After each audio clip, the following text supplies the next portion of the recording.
Hello everyone. So I started my sentence with a so. Unang-una, I want to thank the Lord for giving me this opportunity to make this video to update some people who are following me on YouTube. And I think not so many people are following me on YouTube. So many people really don't know what am I up to, especially these days. So ako po pala si Prince and I am a teacher here in Vietnam. I arrived here 3 weeks ago and not so many people knew about it yet. Galing na rin po ako dito sa Vietnam last time and I came back here to work as a teacher once again. Nais ko magpasalamat sa ating napakabuting Diyos sa pagbibigay sa akin ng pagkakataon upang makapagtrabaho po muli rito. So talagang wala po tayong magagawa, wala tayong kaparaanan para gumawa para sa ating buhay, kundi ang Panginoon lamang. Noong nakarating po ako rito, I already contacted some missionaries. I sent an email to ABC, Asian Baptist Clearinghouse. I also sent an email specifically to a church whom I know to be sending a lot of missions outside the Philippines. And blessedly, they responded, and I connected to a certain pastor, Pastor Arnold Espino, who happened to be here for almost 10 years, more than 10 years now. And he promised to pay me a visit dito po sa kinaroroonan ko ngayon. And I already have attended their worship service. But for now, for the meantime, online lang po muna kasi ang hirap po ng aking situation for now because I have to like look at the schedule because they're still fixing like the schedule of my classes. And I have to cover some classes. We do have some classes as well during the weekends, and I have to work on that. And that's why I'm fervently praying for it to be better in the near future. At ang blessing po dito, uh, sa aking workplace, people here are very kind. They are treating me very well.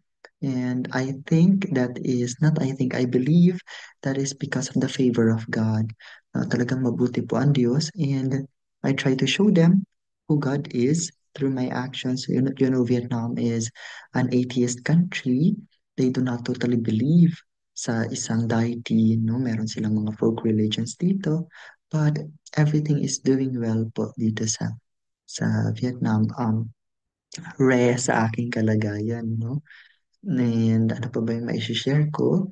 Nakakain naman ako ng maayos, so ang accommodation ko, okay din.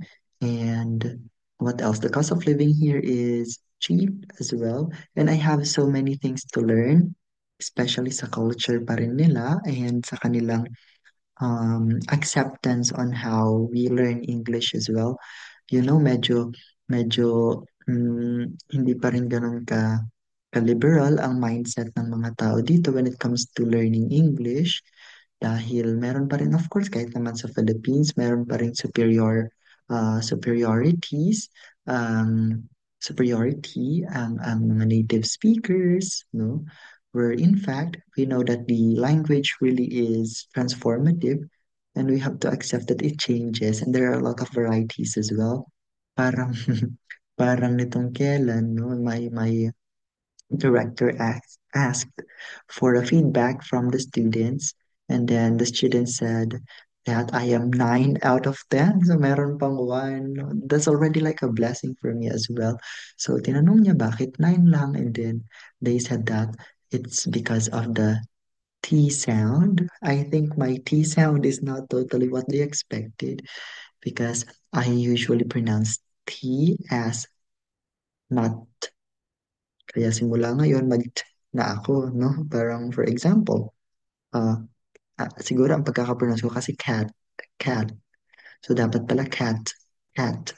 Okay, so parang ganun, no? So kailangan ayusin.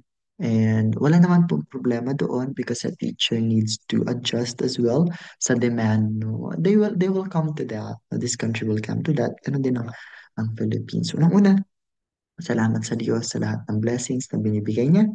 And ayun lang. So this is like an life updates and I hope no na ang Diyos ay patuloy mong inuuna sa iyong buhay. No ako, alam ko marami akong pagkukulang sa aking life, but still God is faithful.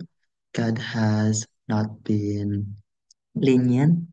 He did not forsake me. No? Never siyang naging pabaya sa aking buhay. And alam natin that everything worked together for good.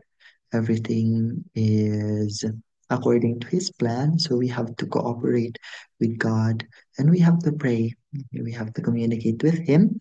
We are praying not to inform Him. We are not praying to instruct God, but we are praying to invite Him for Him to be able to be part of our lives all the time. No?